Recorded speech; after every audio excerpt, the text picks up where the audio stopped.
Hello guys, माझं नाव युवराज आणि मी राहतो नवोदयमध्ये. तर आज अपन के नवोदय में आए थे डॉगीज को पकड़ने के वास्ते। तो उनके वास्ते आए थे, तो ये देखो ये कितने छुप कर बैठे थे यहाँ। इनको डर था कि भाई इनको कोई पकड़ ना ले, और ये सब कुछ भगवान के भरोसे ही बोल रहे थे, देखो। और इसके वास्ते देखो असं जावं लावलं होतं, तर या जाळ्यामध्ये कोणीच सापडलं नाही. त्यानंतर आम्ही गेल्या दुसऱ्या लोकेशनला गेल्यानंतर आम्हाला जाते डॉगीज भाई के दर्शन हो गए, देख सकते हो कैसे कर रहे हैं।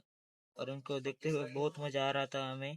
त्यानंतर हे बघा यांना खूपच मारलं होतं. डॉगेज बाहेर रागात आल्याच्यानंतर हे बघा अशी करू लागली चाळी. त्यांना मारलं, त्यामध्ये शांत केलं. त्यानंतर याला बघा, हे तर लय तडपड करत होतं. हे मरणार होतं पण वाचलं, त्यामुळं याला खूप मारलं. आणि हे बघा हे पण मरणार होतं, याला मारलं. हे बघा याच्या पकडता पकडता चावणार होतं कोणाला तरी, पण वाचलं. तर देख सकते इतना डॉगेज को हम पकड़ लिया. डॉगेज चालू के तो फॉलो करो. धन्यवाद.